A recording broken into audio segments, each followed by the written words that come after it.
Today we're going to talk about the hemispheres and the quarters in astrology and how you can break the chart up into simple sections and begin to glean a lot of information about yourself and other people in your life just from that. And what we can do with that information, right? How useful is that information to us? Well, let's find out. So we have a fairly evenly distributed chart here.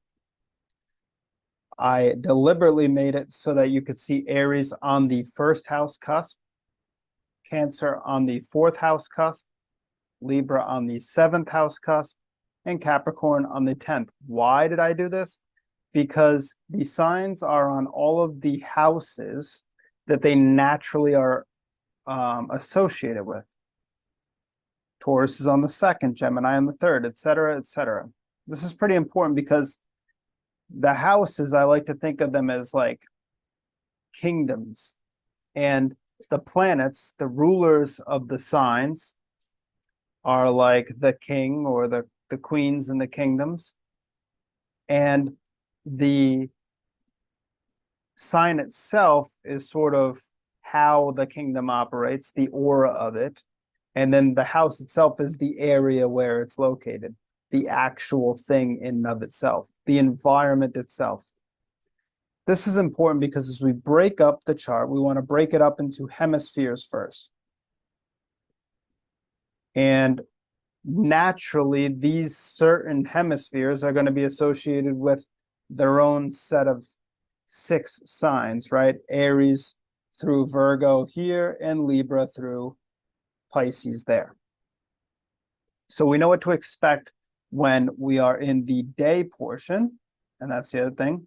I'm going to label them. That is the day portion of the chart, and this is the night portion. And you go, okay, how do we get there? How do we get to day and night? Well, simple. Aries is the first sign.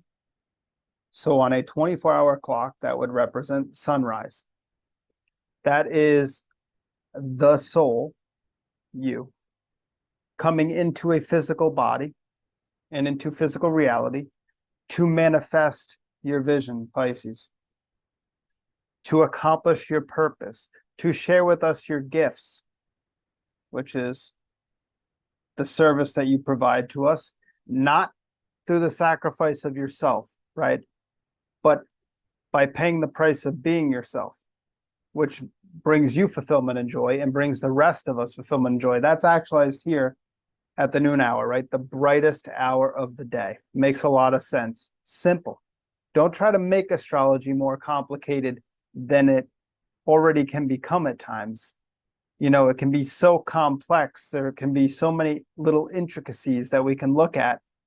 But breaking it down into these hemispheres, into these quadrants, we want to keep things simple. As we get over to here, I bet you can already guess, Libra looks like a sunset. It also looks like a set of scales, rules balance, and move that over there. And so that's sunset. All right. So we have a sunrise in Aries, the 12th house, basically. We have a noon, a midday, a actualization and a materialization of the self, and a rising up into manifestation of all that you came here to bring. And then at sunset, we sort of have a dissolving of the physical reality and the role that you took on. And we go back towards Cancer, which is midnight. Okay. So 3 of these labels, as you can see, are for the day. 1 is for the night.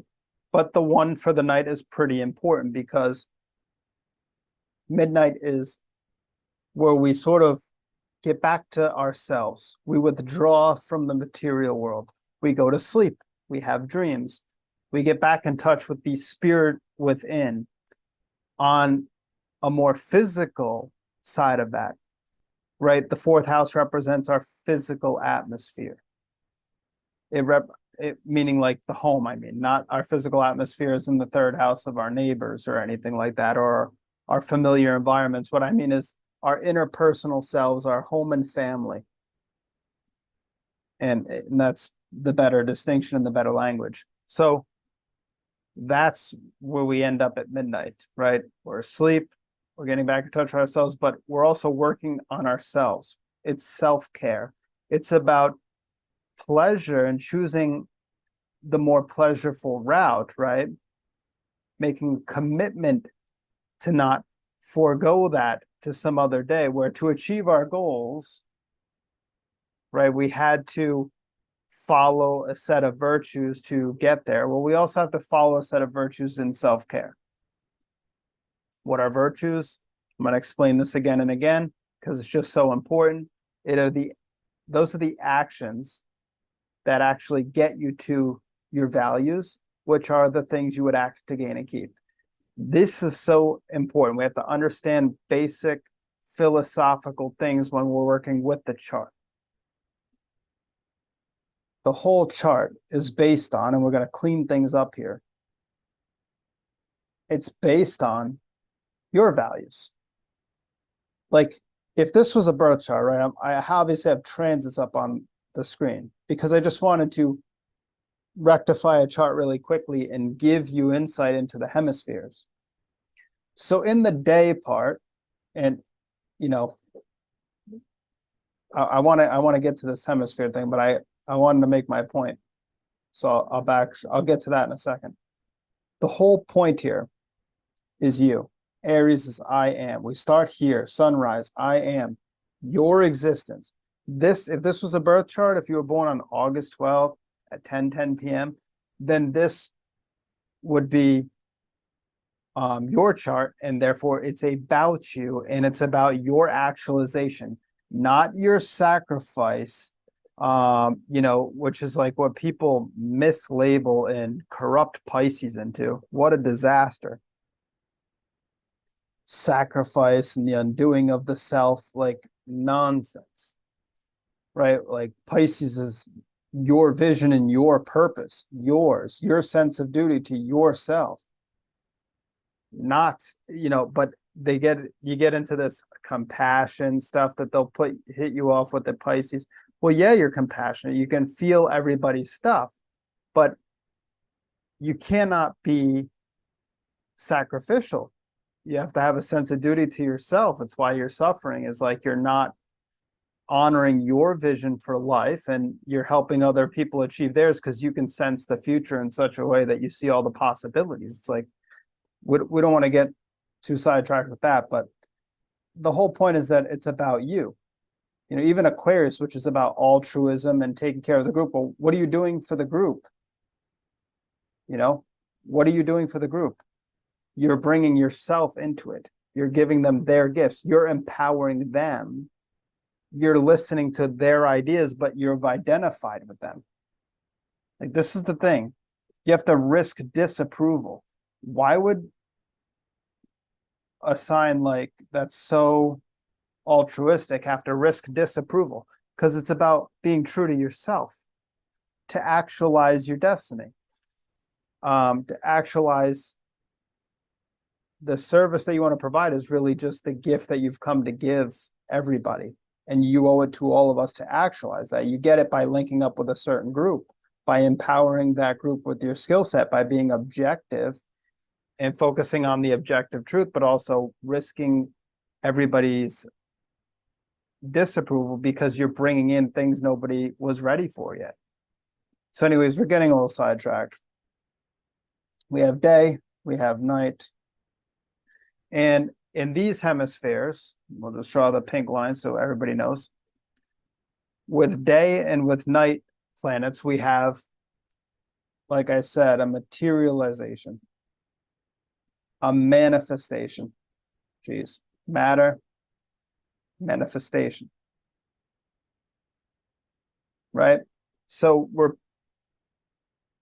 we're looking at objective truth, as I said, like there is a reality, it's concrete, is black and white. And we get that with the first of the six signs going backwards,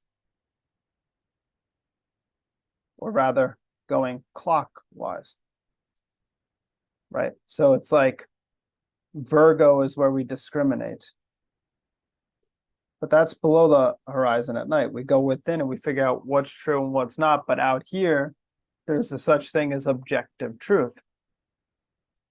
Down here, it's subjective.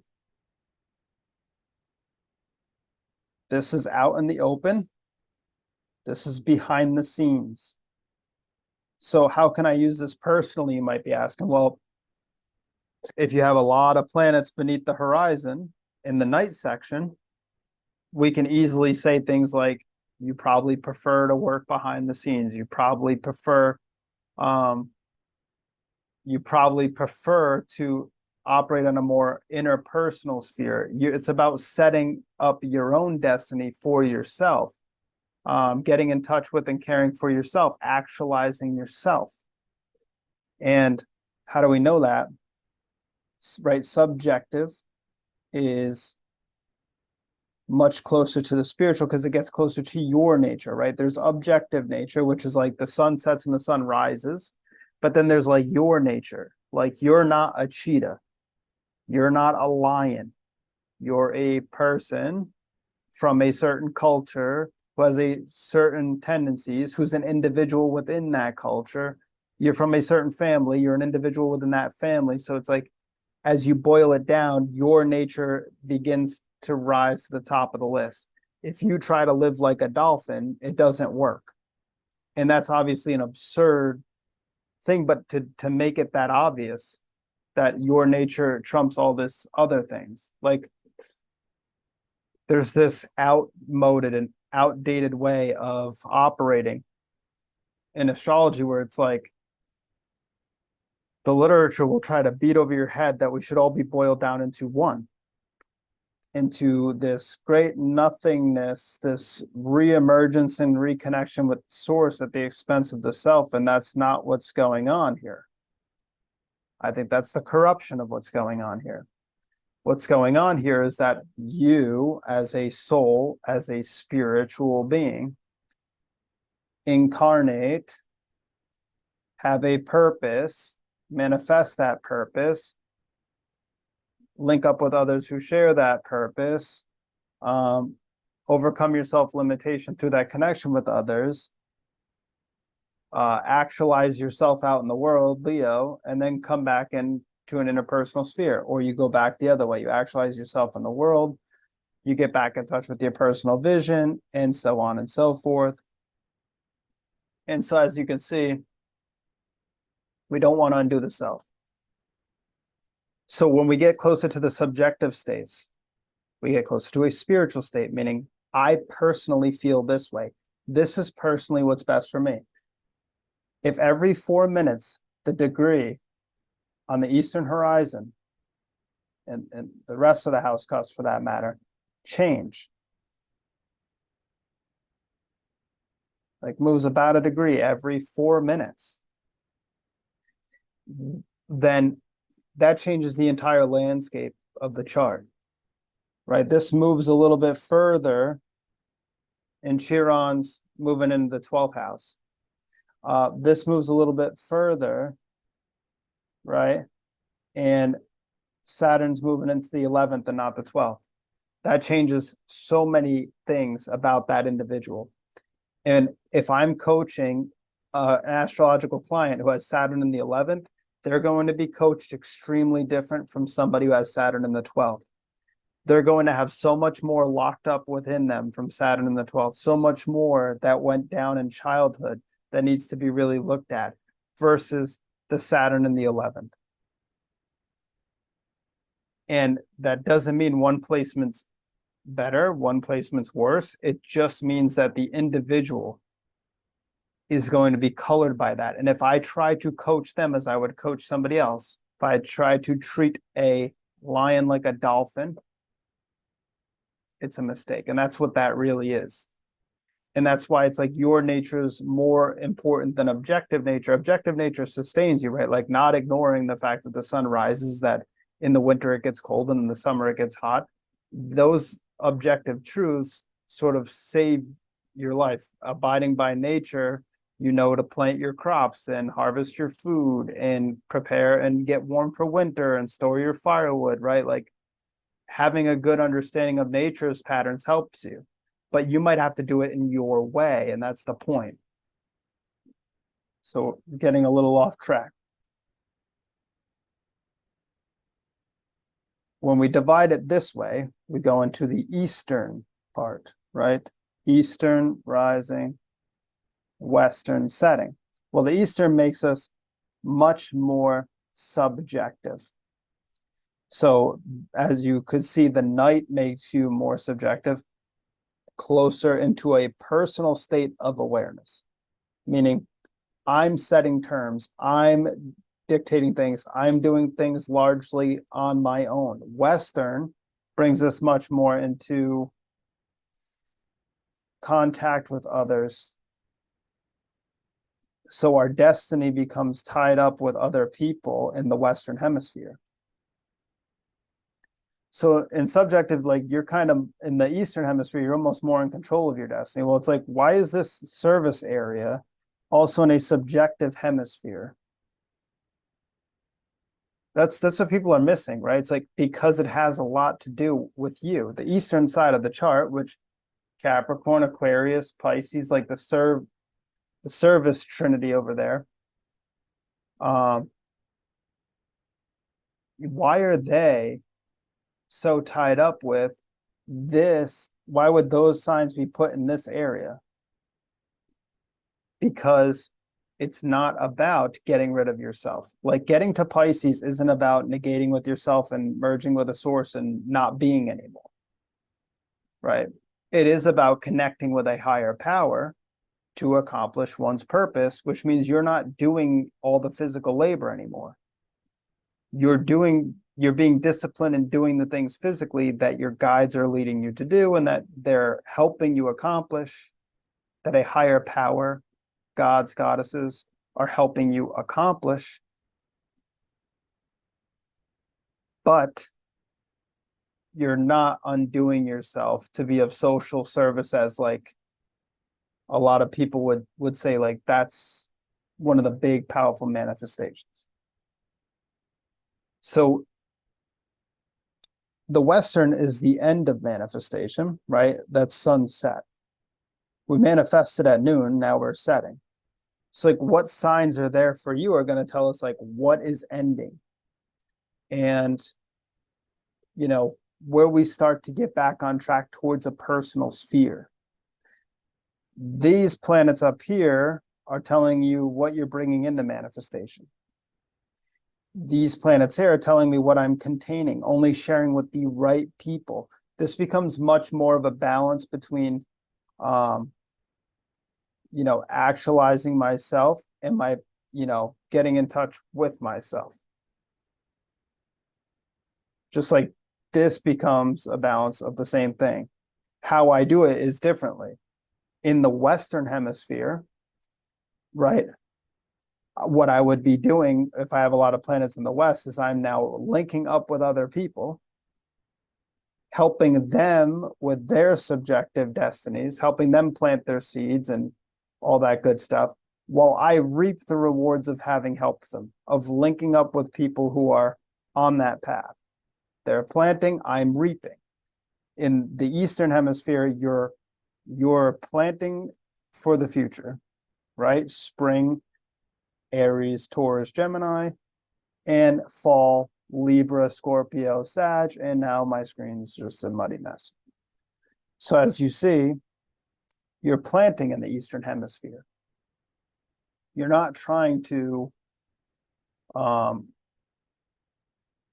worry about so much what you're harvesting right now. You're trying to dictate terms on it. It doesn't mean you're not going to harvest anything ever, right? Like that's obviously not what that means. It's just an analogy. It's a way of relating the chart.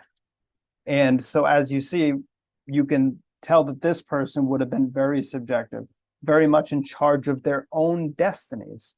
and very much in need to realize their own vision of life. They would get a lot of help from people who had a lot of planets here. Now, they would be very balanced because most of their personal planets, the moon, the sun, Venus, Mercury, Mars, are in this hemisphere, right? These larger, more transcendental planets, meaning the evolution of their soul and their unconscious values and their conscious values, are all coming onto the eastern side of the chart, which we can tell by which planets fall where. So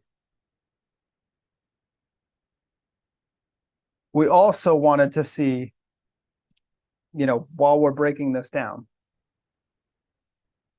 I also wanted to point out the cardinal, fixed, mutable signs in correlation to the first, second, third, fourth, fifth, sixth, right? Cancer, cardinal, Leo, fixed, Virgo, mutable. Mutable meaning like using your mind to guide you as you go towards your actions, your desires. Scorpio, desires, right? So that's a fixed sign. This differs from the fire, earth, air, Gemini, and water, Cancer. There's 3 fire signs. So those are the 4 triplicities, right? Because you have fire, earth, air, and water. And those are much more about how we're going to manifest, make things into existence. And then the mode of how we do that are how we act out into the world, how we go about that. Maybe cardinal, right? Cardinal meaning we're going to initiate an action step. Fixed, we're going to be working on things steadily, or mutable. And so when you think of these fire, earth, and air and water signs, the 4 triplicities. Triplicity meaning 3.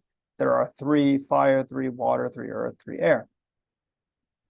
We want to think that we're using the element to manifest the thing. And whether it's fixed fire in Leo, where we have to follow our heart and act on our gut instincts to take advantage of opportunities and to actualize a role that is good for our interpersonal definition of who we are, that represents in the outer world who we actually are. Well, that's very important, right? So the fire signs will basically tell me how I'm going to do it. The earth signs will tell me how I'm going to do it. The air signs are telling me how I'm going to manifest. The cardinal, fixed, and mutable are much more related to the soul itself. So cardinal, fixed, mutable are all about the soul. And the soul itself is going to act in accord with whichever planets are really falling in these places, or whichever signs are falling on significant points. Obviously, this person would have a standard like chart that corresponds to exactly how the zodiac would lay, right? Aries on the first house, Taurus on the second. So he or she would have all these cardinal points. Libra, Cancer, all on the angles would be cardinal signs, so that they would have a very active and dynamic life based on all these cardinal signs coming in on these houses. So in the 4th house, midnight, we have our inner self, our inner personal self, which we also have in the 12th. Different sort of modes. But let's just think for now that this is the soul, and we want to actualize it in existence. So we become, we bring into manifestation, we begin to exit the material world and get back in touch with our inner selves. All these hemispheric points, these quadrants, these hemispheres are showing us that we are bringing from the soul the existence, the material existence,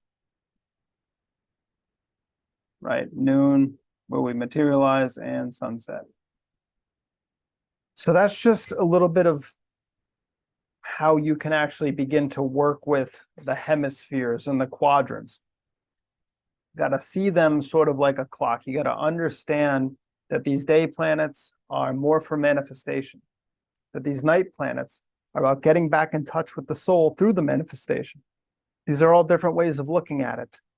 You know, getting in touch with our soul and bringing our soul out into the world through different means. Are we more subjective? Are we more objective? Are we working with other people, or are we initiating the action? Are our destinies tied up with relationships where we're overcoming self-limitation and reaping a harvest through that? Or are we planting seeds right now? What phase are we in currently with the transits in these areas? You know, we can start to play around with all that eventually, but having this basis is going to help you win. It's going to help you succeed. It's going to help you take virtuous action. Because just knowing the hemisphere lets you know, I got 7 planets in the east. I really need to be planting seeds. I really need to be going after what I've set my sights on. Not ignoring good help when it comes in, because that tends to happen, but you know, going after what I want, not really holding myself back for relationship,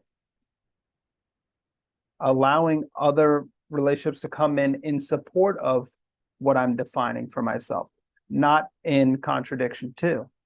If I'm in the West, I need to figure out who's actually in synergy with me, who actually is somebody that I enjoy being around, that when I feed them energy, a lot of good happens for them and for me, where we are overcoming the stagnant energy that was there for ourselves by linking up with them.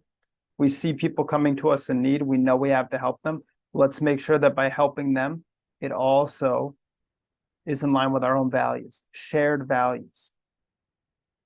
And we'll talk about this more in the future, but if you like this video, give it a like, a share, a subscribe. All right, I'll talk to you soon.